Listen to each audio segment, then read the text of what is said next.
He was not possessed. He was the possession. There is a man in the Gospel of Mark who has not slept in a bed in years. He does not live in a house. He does not sit at a table. He has no name because whatever named him is gone. He lives in a cemetery. He screams through the night. He cuts himself with stones. And when the townspeople try to chain him, he snaps the iron like thread. This is not a metaphor. Mark is not writing poetry. This is a report. And buried inside this story, in the original Greek, in the geography, in a detail most preachers skip over, is something that reframes everything you think you know about evil, identity, and what Jesus actually came to destroy. The man runs to Jesus screaming, and Jesus asks him a question that sounds strange in English. What is your name?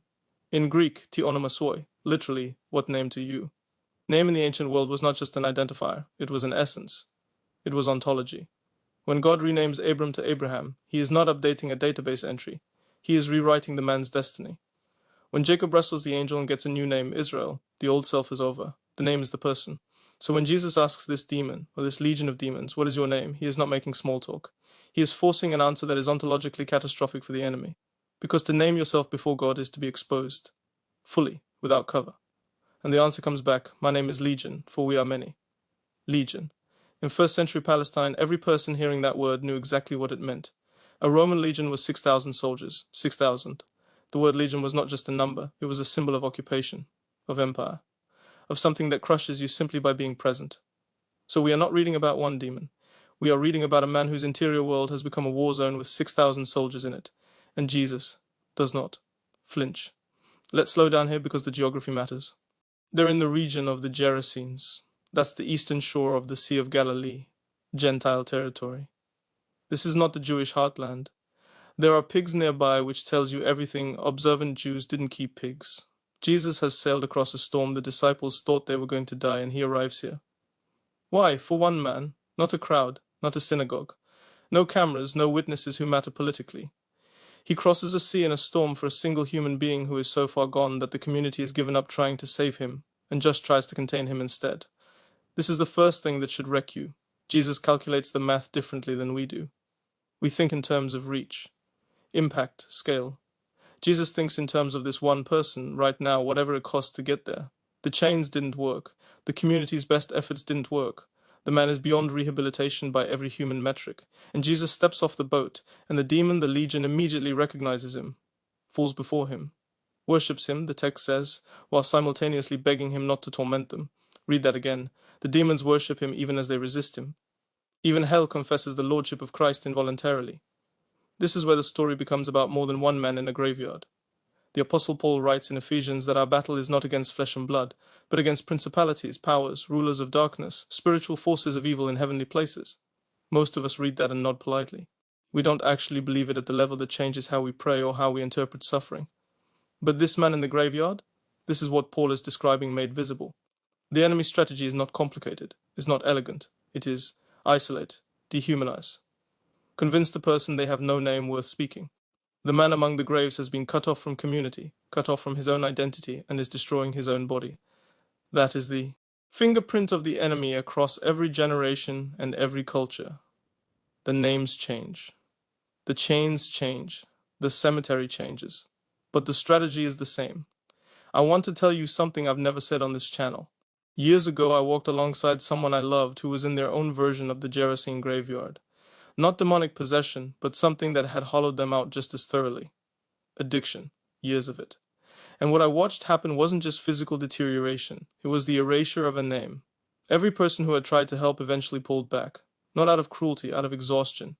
The chains metaphor became unbearably real to me. You'd think someone was stabilized, and then snap, gone again, back to the tombs. What broke me open in those years was not a theological argument. It was this story. Because I realized the disciples didn't cross the sea, Jesus did. The disciples stayed in the boat, and that distinction between the ones who wait in safety and the one who walks into the cemetery. That distinction is the entire gospel in miniature. Jesus is not afraid of your graveyard.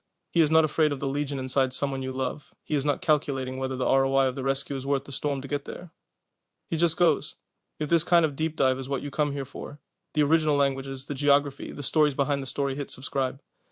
This is what we do every week, and there's a lot more coming that you don't want to miss. Back to the story. The demons beg Jesus not to send them into the abyss. Instead, they ask to go into the pigs. Jesus permits it. 2,000 pigs run off a cliff into the sea and drown. The townspeople hear about it. They come out to see. And here is the image that should stop you cold. They find the man, the screaming, chain-breaking, self-mutilating man who haunted their nights for years, sitting, clothed, in his right mind. Sitting, clothed, right mind. 3 words. 3. Impossibilities. 3 signs that something irreversible has happened. But the town is afraid, not relieved, not grateful, afraid. Because a man restored is more disorienting than a man destroyed. They knew what to do with the demoniac. Chain him, avoid him. He was manageable in his chaos. But this, a man with his name back, a man who is whole, that breaks their category for him. So they beg Jesus to leave. And he does. The man, now healed, begs to go with Jesus, to get in the boat, to follow him to the other side. Jesus says no. That's the part that gets me every time. He says, go home to your own people and tell them what great things the Lord has done for you, and how he had mercy on you. Go home. The man has no home. He's been in the tombs, but Jesus assigns him one anyway. Go to your own people, the people who tried to chain you, the people who gave up. Tell them. This man becomes the first evangelist to the Gentile world, a demoniac, a graveyard dweller, a man with no name. Gives him a mission before he gives him a community. Because the mission is the community. So here is the question you to sit with this week. What part of your life are you managing instead of bringing to Jesus? We all have a graveyard. It might not look like the Gerasenes. It might look like a habit you're ashamed of. A thought pattern that chains you every single morning. A wound so old you've built your personality around not touching it. The temptation, and it is a spiritual temptation, not just a psychological one, in the tombs. At least you know how the darkness works. The chains at least tell you where the edges are. But Jesus doesn't come to manage your condition. He comes to restore your name. And here is the uncomfortable implication.